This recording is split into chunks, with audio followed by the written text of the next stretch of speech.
So, hello and welcome to another episode of the Turn 5 podcast. This week in its Turn 4 derivative, again, lacking Chris, as he's, I believe, on his way back from some UEFA tournament because he was stewarding, because he's special like that. For those on audio, it is I, Richard. I'm just ill. Apologies. I'm going to sound croaky this week. I'm hoping to be better by next week. So this week I'll be joined by the rest of the crew, being Alex, Ben and Nia, to try and go through what was the wet but not wet, but also not dry enough Grand Prix that was Turkey. So, Alex, your rough thoughts on this race? Yeah, it was like one of those, on the F1 game when it's light rain the entire race. We normally have a go co-masters for it, but it actually happened. Yeah. It was a weird one because it didn't actually rain all race, did it? No, it was just a really high humidity. I think they said it was like 94%. Yeah, it seems to be, we always used to joke about how it was always forecast to rain and it never did. Now we seem to be getting rain every single race. Yeah, even when we don't expect it. It's gone too far. Yeah, and it would have been, I think it's safe to say it would have been better if it dried out. It just got to the point where, it was almost like just a normal race, wasn't it? In terms of the tyres, a one-stop strategy, apart from there was no different compounds of tyre. And the only bit did a no-stop. Yeah. And it was more of, can they go to the end rather than when will they pit? But yeah, I guess it added an extra element to it, but it could have been, for a wet race, it was quite underwhelming, wasn't it? Ben? Yeah, it wasn't the greatest race we've had this year, which is tough considering this year's been immense. Yeah. But like going into the race, you see in it like wet, you think it's going to dry up, it's going to be a banger, and it fell kind of flat because it either needed to get like rain more to go full wet or just dry out and go dry. That's the thing. When we say we want rain, what we really mean is we want changeable conditions. Yeah.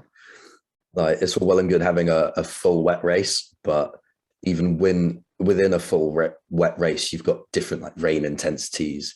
Parts of the circuit will be drying out while others aren't, and that kind of thing. It'll turn into the question of, do you risk the inters? Do you stay on the full wets? Or in this case, what we'd hoped for was everyone started on the inters. At what stage do you try the dry tire? But because of the humidity and the cold temperatures and the general cloud cover, it just never dried out. So Seb gambled, and safe to say he lost big time. Was intrigued that they chose the mediums to go on to. Would have thought you'd have wanted to go onto the softs. But to be honest, wouldn't have thought that, dry tires was the way to go, given that everyone else was still going quite happily on inters. Nia, what was your view of the highlights? From the highlights, I gathered it was like, apart from a few medium-ish level things that happened, wasn't that exciting. I think in the grand scheme of things, we've been we normally, we set our expectations and then a race will either over or under deliver. And this year, the races have consistently over delivered to the point that our expectations have now been raised, so that what probably would have been quite an interesting race had it happened 2 years ago was now just kind of meh. Like, when you look at the race as a whole, you've got the interesting tyre strategy, Ocon deciding to go balls to the wall and just not make a pit stop, which was the first time that's been done in 24 years. And then you've got Charles thinking, oh, can I go to the end? Can I not? And then deciding to pit. You've got Lewis thinking he can go to the end, trying to override the team, and then the team realizing that, you're done goofed, and then damage limitation at that point. And, you know, there were fights throughout the field. You had Carlos coming from the back, making overtakes with reasonable regularity in the first half of the race. But then you look back at other races we've had this season, and it's not exactly one you'd choose to go and rewatch. If you think, oh yeah, let's go and watch a race from 2021 season. Oh, I know, Turkey was great. No, it's not. It's not a great race. It was an okay race. It wasn't bad. Like, it wasn't Monaco. Actually, that's the point. I want to like praise the TV directorship because they were actually on it with the overtaking stuff. Like, obviously in the first couple of laps, it was all a bit chaotic because everyone was making moves. But then when it sort of settled into like, you got into like lap 5, 6, 7, you had like Lewis trying to make a move down the inside of turn 1 on Yuki. And then as soon as they realized that wasn't going to go, they quickly cut to another move that was happening and was successful. So we did see quite a lot of the overtakes live. We still saw, you know, replays of everything because replays, but it was much better TV directorship than other races we've had this year. Makes a change, doesn't it? I mean, it wasn't like an awful race. It's just like you said, I think we set our expectations high, don't we? The thing is, like, we all came into this thinking, oh, it's Turkey. We remember what happened last year with the slick intermediates, or the whatever you want to call them, the bald intermediate. Yeah, and the very, very slippy track surface, which they've actually managed to rectify, it seems. But they've in a way sort of gone too far the other way, and now it's too grippy because they were able to cope with it, weren't they? Yeah, I mean, it was. I think that can happen sometimes when it's wet. The field gets strung out, doesn't it, a little bit? Yeah. And obviously that usually gets made up for by the fact it's some kind of chaos happens. It seems to me that we never get a safety car at Turkey. No, it's weird, isn't it? No one ever retires. Like we haven't. Yeah, we had a full quota from the. Yeah, last year I think there was like one, and it wasn't a crash. So, you know, it's weird, isn't it? It's one of those, especially, you know, when you go to a race where you have changeable conditions, where it's rained and it stopped raining, like Hungary earlier in the year, there was a clear dry line that formed. And obviously that was, you know, the way to go because that was the dry bit. But Turkey never, like, there wasn't a dry line, it was just a drier line. And that meant, you know, they kept the temperature in their intermediates so that they could use them like slicks. Without actually having to take the gamble and put on pure slicks.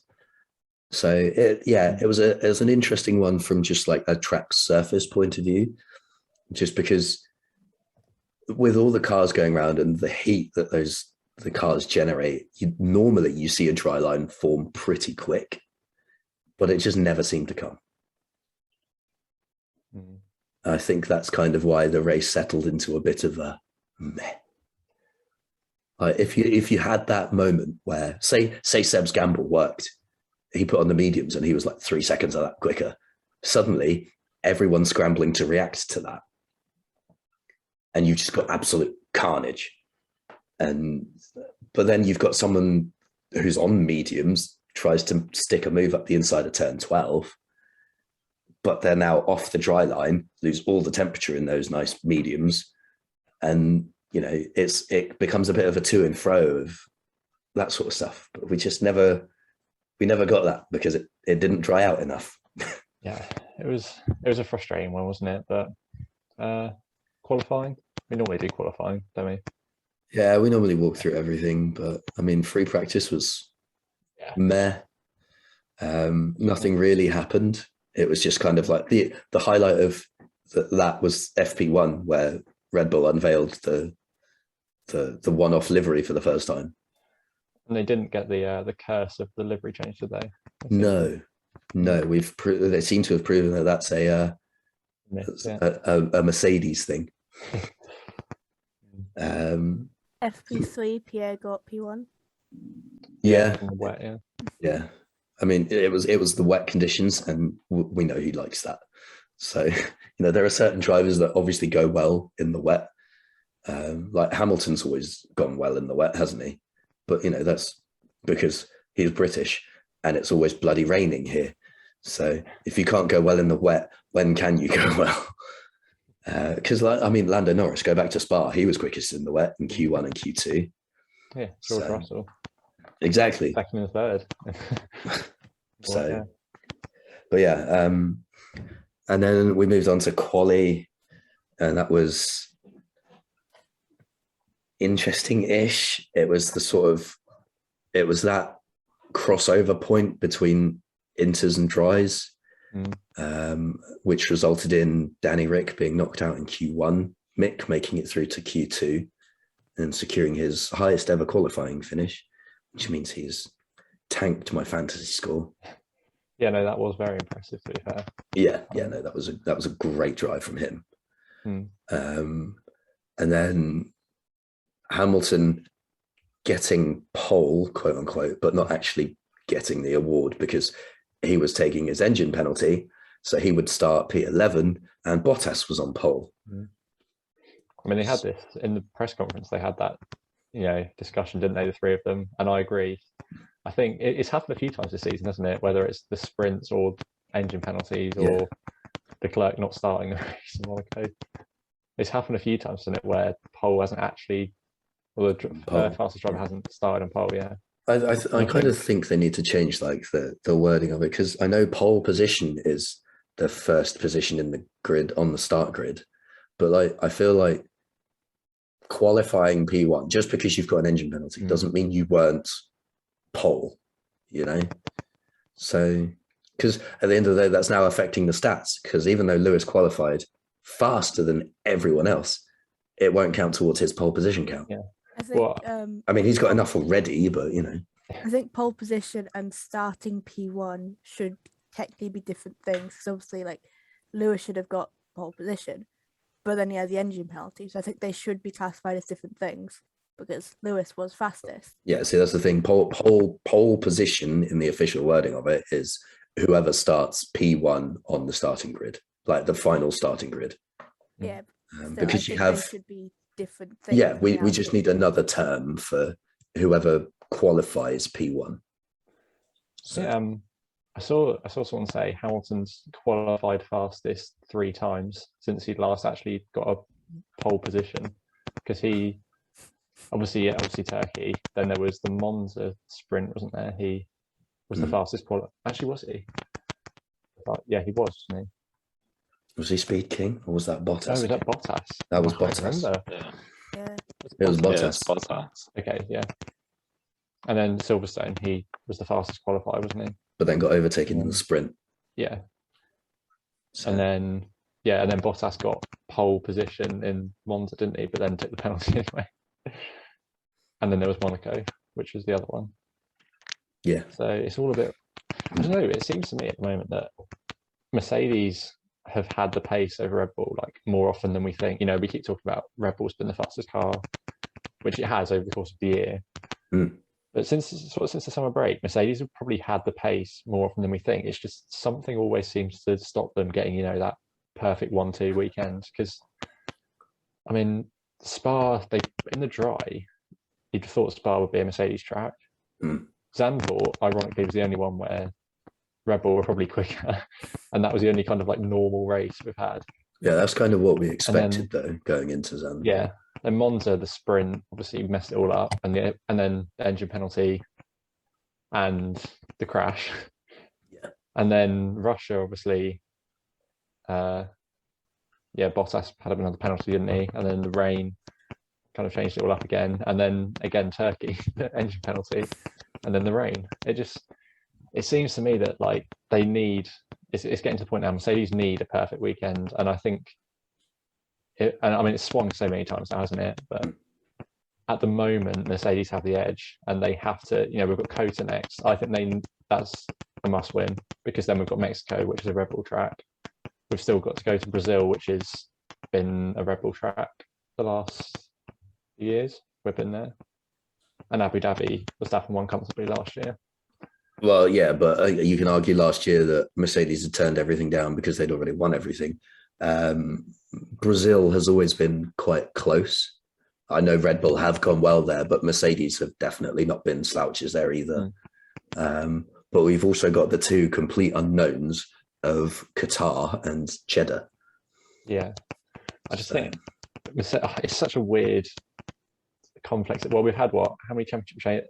I think someone said it's been 6 changes of lead now this season or something. It's been like in the last 6 races, the gap hasn't exceeded 8 points. Yeah, and it's like Red Bull have probably been the quickest. Verstappen's been unbelievably consistent, but yeah, Mercedes should really, Hamilton should be leading it.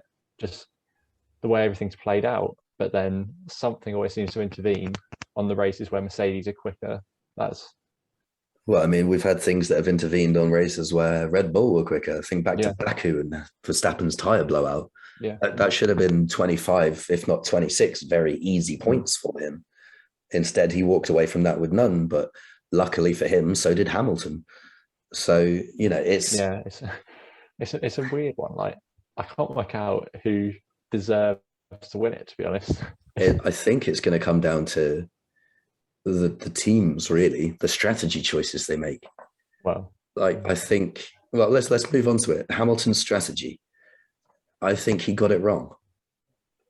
I think he was wrong to try and override the team, especially after last week when he tried and then the team insisted, and then he won. Come on, yeah, got it right last week, and then you come into this week and you've got the team obviously saying that the new intermediates are the way to go. They are working, but you need to put them on long enough that they will work. Because you look at how slow Ocon was towards the end of the race, because he was just trying to eke everything out of those tires. So, and then Hamilton just ended up in this sort of no man's land in the middle, that he was able to go faster for a couple of laps after he put his fresh inters on, but then he went through the graining phase and wasn't able to keep up anymore. Whereas if he'd put them on earlier, he'd have been able to go through that graining phase and come out the other side and then resume his normal pace. I just think, well, I mean, there's two like parts of this, isn't there? There's the first bit where Hamilton didn't pit, and then there's the actual decision to pit in the end. Yeah, I think if you've overridden the team at that point to not pit, you've just got to stick it out. Yeah, I mean, the first part is a bit more contentious. I just think we've gone on about Mercedes' strategic problems, haven't we, this season? But this for me is Hamilton. I mean, I don't know.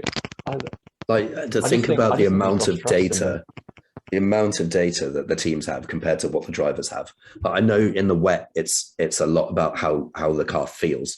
But when the teams say, look, people are on new inters and they are going faster and more consistently faster, you need to go in. You need to cover that off, especially when Red Bull pit Perez. Like that was sort of it at that point. Once Red Bull pit Perez and then Hamilton didn't, that was kind of job done. Yeah, well, if they were going to do it, I think they had to do it before Perez, really. But well, it depends if the overcut or the undercut was going to work for them. I think it's just Hamilton's lost trust in. I think. Yeah. I think there's just been so many errors this season. Yeah, that he's lost trust in them, and ultimately, with the actual decision to pit, he was right. They shouldn't have come in. He could have. Okay, Perez might have got in, but he'd have been fourth. I mean, I understand. The whole thing Toto said in the week, didn't he? A DNF would kill the championship. Yeah, he might have had a puncture, but yeah. So it's just you look at how absolute worst time. Yeah, you look at how bold Ocon's tire was. He'd gone through all of it, and he was on the inner surface of it. A couple more laps, and that probably would have punctured. I mean, in the end, they did it because he would have lost the pit window to Gasly. That was why they. So in the end, but the thing is, it's the decision of, do you take the pit stop and take a guaranteed 10 points, or do you risk not pitting for potentially 12 with a chance of 0? It's just been a mess all season, to be honest. I think, apart from Spain and Russia, the exceptions. Yeah. And I just think it's kind of reminding me of Ferrari from a couple of years ago. You know, the whole memes with the clowns on the pit wall. It's reminding me a lot of that. And if this is what I mean when I say, you know, Red Bull have probably been the quickest, but Mercedes should be in the lead the way things have played out. And I mean, they've only got themselves to blame if they don't win it this year. I think they're there for the taking with them. I think this season's proved that as a team, when the pressure's put on them, they will crack. Yeah. You know, I mean, let's be honest, it's a super team, isn't it? And maybe we're criticizing them because the standards we expect are so high. But I mean, when you win 7 doubles in a row, then you kind of set the bar for yourself, don't you? Yeah. And maybe it's because we don't expect, you know, them to slip up, but they have done this season on so many occasions. It's just uncharacteristic. Yeah. I mean, once you've committed, you don't pit with 7 laps to go onto tyres that are clearly going to then green. I mean, what's the point? Yeah. Yeah. But that's why I was saying they just need, you know, they had the pace and if that had been a dry race where it hadn't been, you know, hadn't taken an engine penalty, then they probably had a 1-2, wouldn't they? Pretty comfortably. Yeah. And to be fair, you know, Bottas probably didn't get the credit he deserved because that was a Hamilton-esque drive, I'd say. The podium celebrations where the camera cuts to the Mercedes crew and Toto's not clapping and then suddenly starts clapping because he realizes the camera's on him. Yikes. Yeah, not ideal. I mean, yeah, let's touch on Bottas because he had a stellar weekend. It's literally the polar opposite of last year at the same circuit. Man couldn't keep the car up in a straight line last year. Did more spins than Mazepin. And yet now he's smashed on pole, led pretty much every lap. Like I know he was, after he'd done his pit stop and it was basically just waiting for Charles to inevitably have to pit. But, you know, he was always in net P1, quote unquote, and was comfortably ahead of Verstappen. And Verstappen never looked like he was going to challenge that. Mm. And to do it on Porridge Day of all days. What a coincidence. I mean, to be honest, I really thought that when I saw it was going to be a, you know, wet race, I thought you know, the Mercedes tyre warm up, Verstappen's pace in the wet, Bottas' struggles last year in the wet. I really thought, Bottas' struggles this year in the wet. Yeah, I mean, I thought I thought Verstappen would run away with it and Bottas would fall down the field, to be honest. But he literally, like I said, it was a Hamilton-esque drive, I'd say. Got a good start. And then, I mean, that's Max Verstappen in a Red Bull in the wet behind him. Yeah. You know, that's not easy to do. And he absolutely had him in his pocket for the entire race. I mean, when it comes to the wet, obviously the last really wet one we had was Hungary and Bottas didn't do so hot there. But in terms of, I don't think anyone got an exceptional start. I think it was just a case of Bottas got a slightly better start than everyone behind him. There was no one that surged forwards like 3-4 places before the first corner, which you can see in the wet. Like Norris did it at Hungary and then, you know, promptly got wiped out. But dems to brakes. But, you know, it was, I mean, I suppose Checo had quite a good start because he managed to get up the inside of Gasly. But that actually leads us quite nicely onto the controversial incident of the race, and that's the stewards again. So we all know that the stewards love to just say, it's lap 1, it's fine. Well, not today. So we had Perez dive up the inside of Gasly. Gasly, who had Alonso trying to go around the outside, and Gasly taps Alonso's rear, sends him spinning, but he had pretty much nowhere to go because he had Perez on one side and Alonso on the other, and the track narrows at that point. So, and then a couple laps later, we get a replay of Alonso spearing into the back of Mick Schumacher. And they both warranted the same penalty, apparently. Whereas for me, Gasly is not predominantly at fault or wholly at fault, as he was deemed in the steward's document, and was given a 5-second time penalty and 2 penalty points. Bottas was given 2 penalty points for Hungary.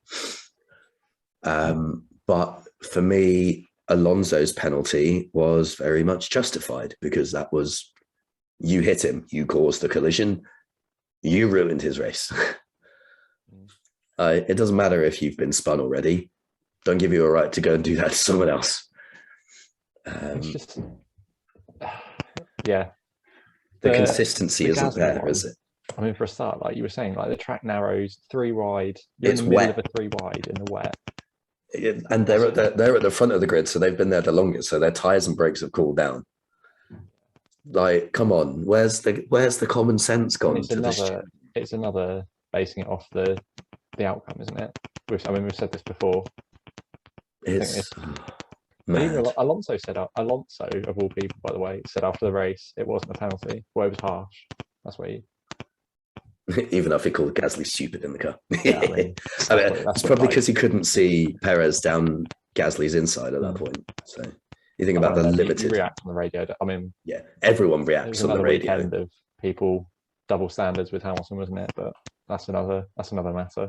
Yeah. Well, but, again, I think that's a standards of conduct thing. You know, you get used to people being some way, and then when they're not, it's a bit more of a shock to the system.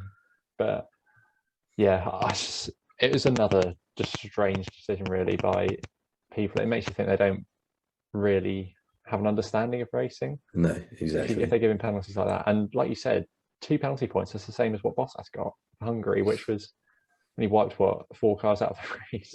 He caused a red flag, wiped out himself, pretty much annihilated both Red Bulls, took out Norris, took out Charles.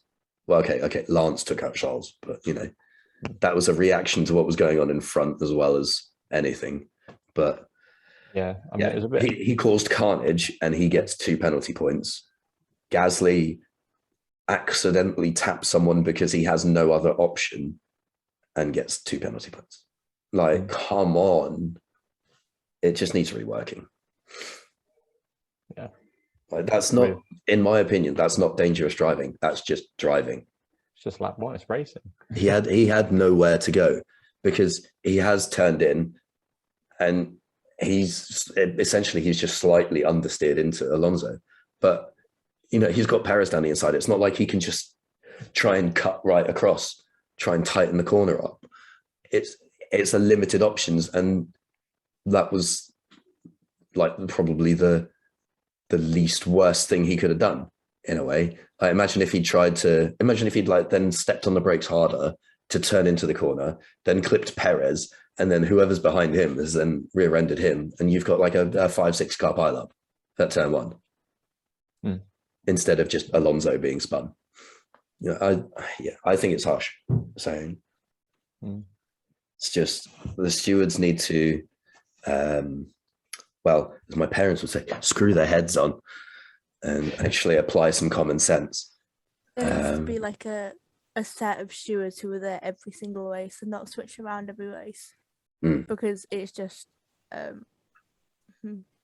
mean, it's all like, the Premier League have obviously a pool of referees, and they're all rubbish as well. But that's besides the point. They're all to the same standard, but very low standards. But they have to have a pool, because they have so many fixtures that occur at the same time. Formula One doesn't have that issue. There is one race.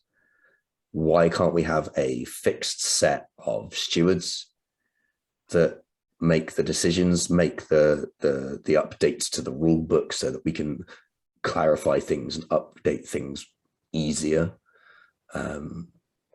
It doesn't make sense to me that we need to have a consistently rotating cast of people in that office. I mean, in terms of the driver stewards, I think we've said this before, we need someone who just understands racing. Like, it's not much to ask. And I think a few weeks ago, we made our own stewards panel, didn't we? Was it Rosberg, Button, and someone else? I can't remember who. Oh, I made an image. Where was it? I think it was a little bit British bias, wasn't it? So it was probably, was it David Hill or someone? Was it? I I can't remember. I put it over the I put their faces on like. Oh no, it was Jolene Palmer. That was Jolene Palmer. Yeah, it was Jolene Palmer.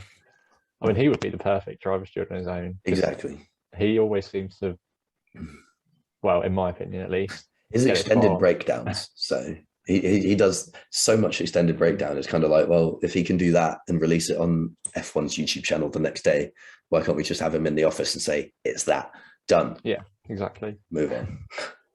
So yeah, it's to me, it's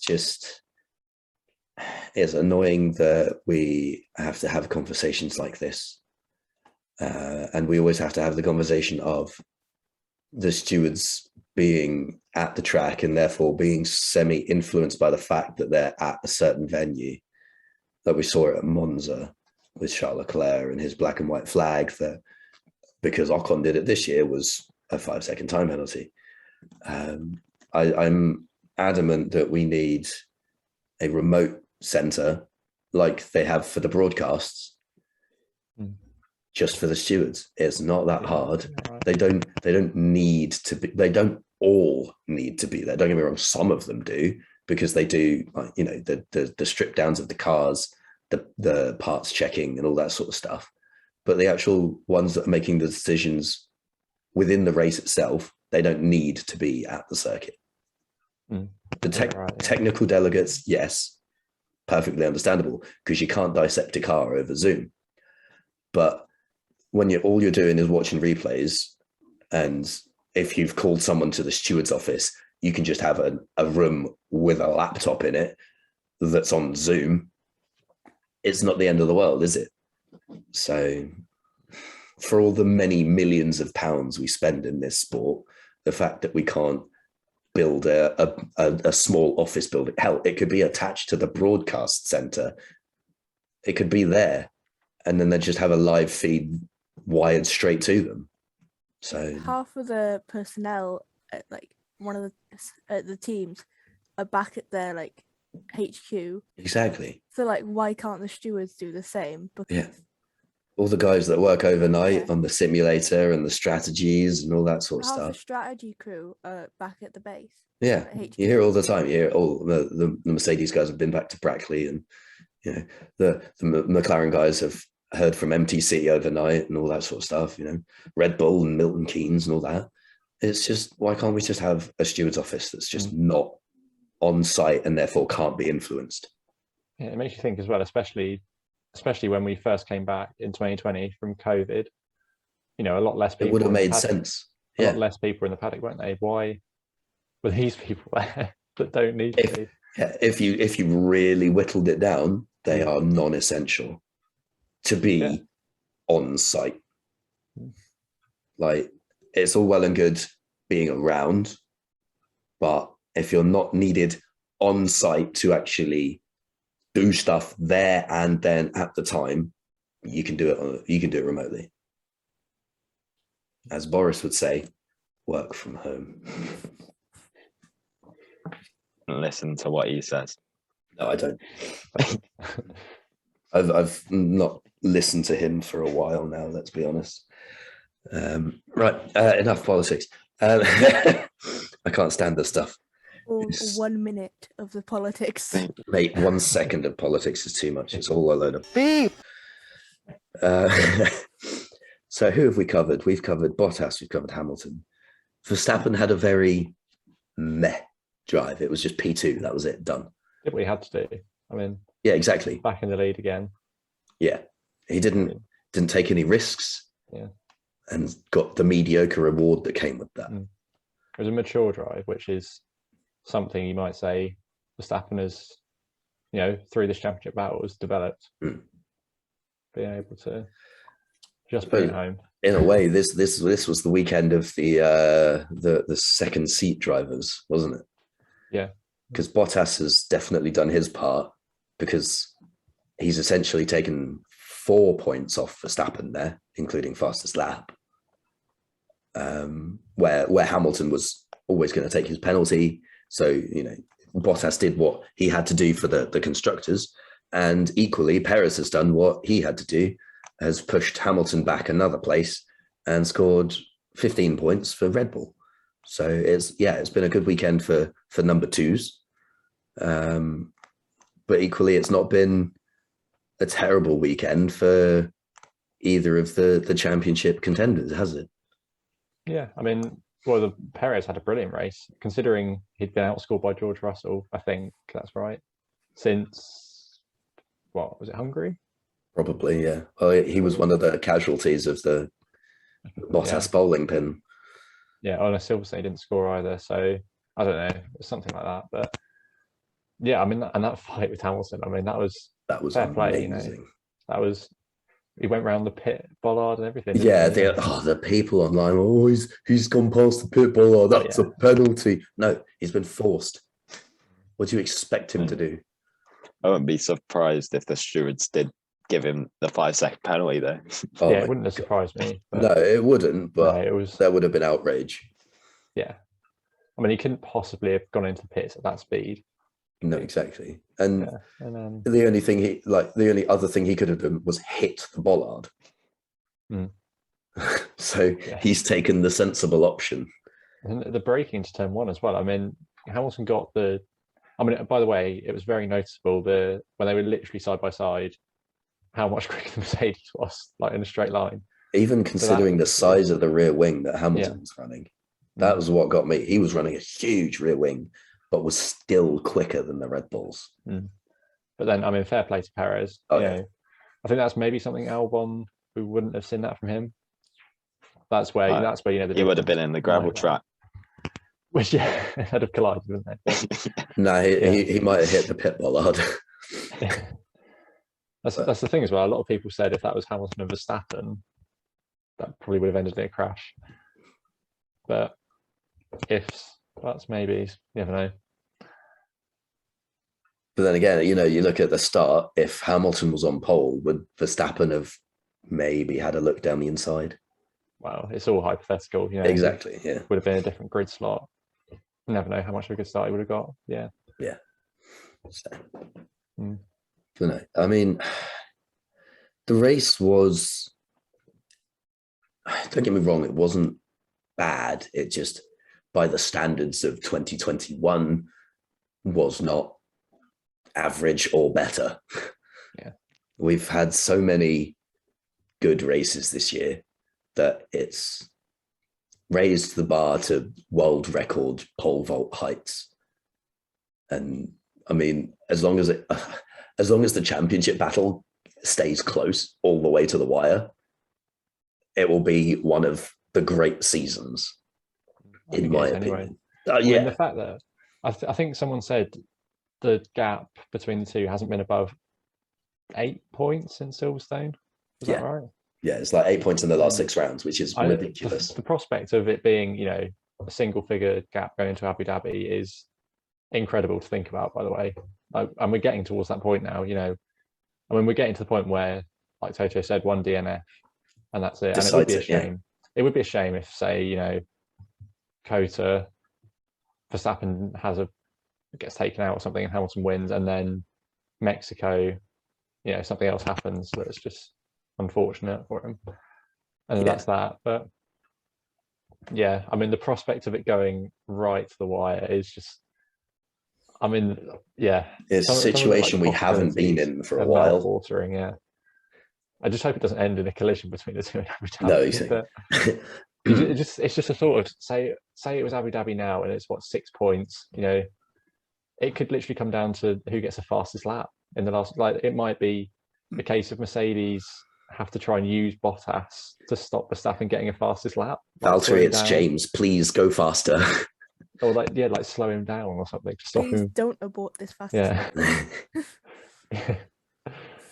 I mean, it would be unbelievable. I mean, yeah, it could end up. But... I mean, there's one way we can almost guarantee it goes down to the wire, and that's good old Bernie's double points at Yas Marina.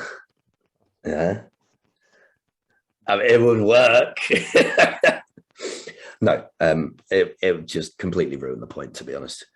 But no, the fact that we're now 6 races from the end of the season, We're mid-October, and the gap is 6 points. This is not a situation we've been in as a sport for a while. Consider it's like, think 12 months ago we were at Turkey, and Hamilton sealed the championship there. So actually, it wasn't 12. Was it 12? Yeah, it was about that. Right, yeah. So it was with 4 races to go, I think, wasn't it? Yeah. So, and he'd sealed the championship at that point. Yeah, that would have meant he was over 100 points clear. Yeah. I think I can't remember what he won it by, but it must have been along those lines. Yeah. I know he did miss a race, didn't he? But yeah. But so. Now the fact that we're in a position where if someone finishes first and the other finishes fourth, the lead swaps is brilliant, in my opinion. Going back, Lewis won the championship by, I think, 124 points. Really? And that's with that much. And that's with a race missing. If my maths are right. Watch someone in the comments roast you for that. Do we want to go through predictions now? Or does that Ferrari and McLaren? Oh yeah. I was going to say, is there any other teams you want to? I mean, well, I think it's interesting. Like McLaren didn't have the best weekend, did they? No, I think it's fair to say that they had a pretty terrible weekend in one half of the garage. But it's interesting. Like, obviously, they won in Monza. It could have been very easy. Could have been 2 wins in a row. And it's not as if they were quicker than Mercedes and Red Bull, but they had the pace to win. And they did win once. Very easy could have won in Russia. It was a very situational thing. It was they were in the right place and they had a car that was good enough to have done the job. And now, they were struggling down in 7th, and Ricciardo didn't get up P1, did he? That shows how close it is this year. Yeah, well, I mean, and then McLaren took the option to give Danny an engine penalty, so he started from behind Sainz. Of course, because Sainz came through so quickly, didn't he? And Ricciardo just never did. Yeah, we were seeing lap after lap. I think it was down into turn 12. Yeah, because the sort of the kink in the straight is 11, so down into the heavy braking of 12, it seemed to be like one a lap. Carlos was just making a pass. Yeah, it was ridiculous consistency, and it was the same move every time. Yeah, it was like watching a Mercedes or a Red Bull come through the field. Yeah, wasn't it? I mean, it's the fact that it's the fact that no race engineer of the car in front of him was like, he likes to dive down the inside of 12. Nobody defended it whatsoever, and he just kept going. So, I mean, speaking of overtakes, actually, Yuki's defense of Hamilton was great for the first 7 laps, but Hamilton's overtake, that was pretty tasty. Yeah, he liked the one down into turn, I don't know what turn, but you know what I mean. Yeah, around the outside. Around the outside. Turn 3. That was around the outside of 3 at the start of the lap, but then he also liked the around the outside of sort of going into the last chicane sort of bit. But no, that move around turn 3 on the outside of Yuki was that was lush. I like that. And I mean, that's coming from me, and we know I'm not a Hamilton fanboy, but I appreciate good racing, and that was very good racing. So, but no, McLaren didn't have a great weekend. Danny didn't score any points. Lando finished P7, I think. Yeah. So he got a couple, but P3 is now slightly slipping out of his grasp, with Bottas getting 26. But Ferrari did all right, to be honest. Carlos was always going to start from the back. Got into Q2 anyway, which probably didn't help Danny. But then Charles qualified P4, but was P3 on the grid because Hamilton's penalty. And didn't actually look that bad. They didn't look that far off the pace. Yeah, he stayed with Verstappen, didn't he? Yeah, and led for a while. Yeah, and I don't know where he would have ended up if they had pit him at the same time. Normal strategy, but yeah, I mean, it just shows how quickly it can change. Yeah, Probably at Coast it'll exactly. be different again, won't it? Oh yeah, Yeah. can't wait for just the mess that it'll be. Okay, so Carlos finished 8th and Charles finished 4th. Cool. So a double points finish. I mean, Aston Martin took the gamble on dries, and that just didn't work. No, I mean, So, especially for someone of Vettel's experience, that was a bit of a strange one, wasn't it? I mean, yeah, but over the radio, he was pretty adamant that it was going to end up at dries at some point, but it just never seemed to happen. And I think that's down to like the sort of the pretty unique characteristics we had at Turkey. It wasn't that hot. Like it was only like 15 degrees air temp. It was really humid and there was no sun. Like it was just cloud cover. So it wasn't, the track just wasn't drying. So I think that surface has something to do with it as well, to be honest. But yeah, it was interesting to see that sort of misstep from Vettel, because obviously he's had some part in that call. But then Lance didn't exactly have a fantastic weekend either. I mean, he did all right. But when Lewis was getting past, Lewis was coming through the field, Yuki held him up for like 7 laps, and then he got past Lance pretty much instantly.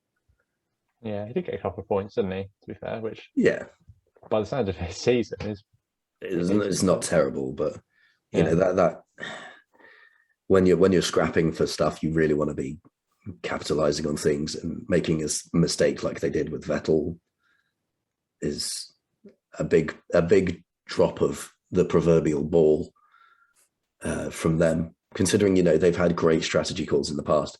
Or at Monaco, Seb got P5 due to a good strategy call, and Baku, Seb got P2 because of a good strategy call.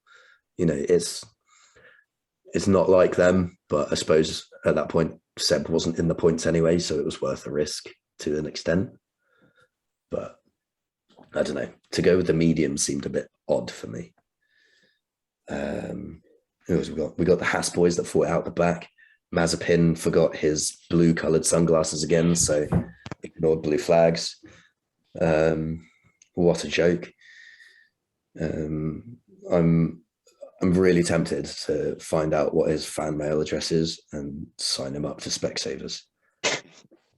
Just for the giggles. But no, I mean, Mick obviously got spun by Alonso, so that kind of ruined his race there and then, yet still managed to finish in front of Mazepin. Other than that, we didn't really see much of them. The Williams boys, much the same. We didn't really see them in the race. Alpha, apart from Kimi's leaking water bottle in free practice, that was about what we saw from them, which was hilarious because Kimi just roasted the team for not being able to design a water bottle. As Kimi put it, the simplest part of the car. Alpine, obviously Alonso got spun and Ocon did the no-stop heroics and snatched the last point. I think that's about it, really, isn't it? Yeah. So let's move on to our predictions before we do social media's predictions. So the winner of our podium prediction championship this week was a tie between Ben and Chris, who each scored 3 points because they said Verstappen would finish second. Alex, you got 2 points because you put Verstappen and Bottas on the podium, but you got their positions wrong. Nia, you scored 1 point for putting Verstappen on the podium. I scored 2 points for having Verstappen and Bottas on the podium, but in the wrong places. And Sonia scored 1 point for having Verstappen on the podium, which means that Chris is now on 56 points. Nia is on 62. Ben is on 65. Alex is on 69. Nice. Sonia is on 71. And I am still in the lead, slightly extending my lead to 4 points with 75 points. Bold predictions. Now, here we go. Oh, here we go. Alex is going to kick up a fuss here because Alex said, Valtteri, it's James, to be heard during the race. Now we did hear Valtteri, it's James, but that came after the checkered flag had fallen. So But I some don't cars were count still. that. I some don't cars count were that still as going in the round. race. It is the race. They were on track for the race. It was on the They- team. It was on the they- team radio video for the race. They had finished. Nia, does he get the point? Yay or I mean, nay? I know I'm not going to get it. But No, because the race had finished. Ben. No, the race for Valtteri was done. surely I get half point for that. He won the race. All right, I'll give but you the a race half. was over. I'll Yeah, give you I a mean, half because I it was was saving that in half the for race argument. broadcast. Yeah. There was no VSC. Sorry, Ben.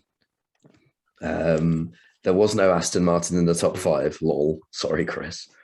Leclerc did somewhat better than ninth, Nia. Soz. And there were no team orders to ignore, so Bottas did not ignore team orders. So, damn it. Yes. Yeah, with half a point, you won. Mazepin bingo was a tie between Chris and Nia because Nia got the laps right and Chris got the total laps down right. And everyone said he'd finish, so everyone got that 1 point. So it was a 3-way tie for second. And then social media, Hamble 93 won that one quite clearly with 7 points, beating everyone else, including all of us, because they said Bottas would finish on pole, Bottas would finish first, and Perez would finish third. So, that's a decent go. Honorable mentions will go to M. Alexander, who got second with 4 points for putting Bottas on the podium and Verstappen in second. And then third place would be Isaac A.B. with 2 points because they put Verstappen and Bottas on the podium. Everyone else either scored 1 or none. What a great week it was. So, I mean, in terms of wrapping this up, it was an average race, we'll say. In the grand scheme of the sport, it wasn't what we describe as a banger, but it also wasn't a complete waste of time. So I'd quite happily, watch it again in like an extended highlights format, maybe like half an hour long sort of thing, because there was an interesting element of strategy involved with the weird track surface and the tires involved. But at the same time, I'd much rather watch Italy 2020 or, well, to an extent, even Italy 2021. Definitely. I'm not biased. I'm just a fan. Definitely biased. So that about wraps it up for this week. Next week, we'll be looking at something. I should have something planned. I probably do have something planned. What did I say? Oh, the calendar changed. Brilliant. Oh, we said favorite race from past seasons. We can do that still. Let's talk about Jensen for an hour. Exactly. Okay, so assuming everyone's going to pick Canada 2011, can we also pick a second favorite race, please? Italy 2021. I haven't seen Canada 2011. Well, that's your assignment for this week. You're going to go and watch the full race, including the entirety of the red flag period. Put aside 4 hours and 1 minute of your day. Next Monday, that's my plans. But yeah, we'll discuss our favorite races of seasons gone, and we'll also be putting in our predictions ahead of the US Grand Prix is the week after, right? Okay, good. The amount of change, the amount of changes on the calendar has like royally fried me at the minute. So The first race I can watch, apart from Spa, since whichever race was before Silverstone. it's the Oh, first. so It's that the means first it's one I'm gonna at be, work like, for. Flooded again, then. Yeah. Spa was the first race I could watch where I wasn't working. Everyone ready for a snowstorm in Texas? Yeah. Well, there was like in like 2015 or 16. Yeah, the qualifying got cancelled, didn't it? Yeah. I mean, even earlier this year, I've got a mate that lives out in Austin, and there was snow, and she said there were people sledding down down the hill, back down towards from turn one, back down the start straight. I remember, which sounds phenomenal. When Spa was flooded, we were talking about that, and I think Chris brought up what would happen if it was snowed, and I thought, imagine sledging down Eau Rouge. That would be absolutely amazing. That would be so. Maybe cool. that's what they should do. Put snow in the runoff. That would Yeah. solve the problem. I mean, that would be spinning galore. They should just get the drivers to sledge instead of drive. You can go down Eau Rouge fastest.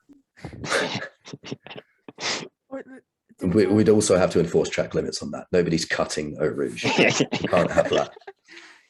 Did you see, like, a couple of years ago, there was fans getting their, like, sponsor boards on the side and just sliding down the pit lane? Yeah, that's the endurance pit lane exit. Yeah. I want to do that. Yeah, that looks so much fun. Yeah, so we'll bring that to you next week. Hopefully we'll be up to a full, if not slightly fuller quota. Yeah, hopefully we'll wait and see. So until next time, thank you for watching / listening. Give us a follow and all the usual jargon, and see you next time, where hopefully I sound more like a human. Bye.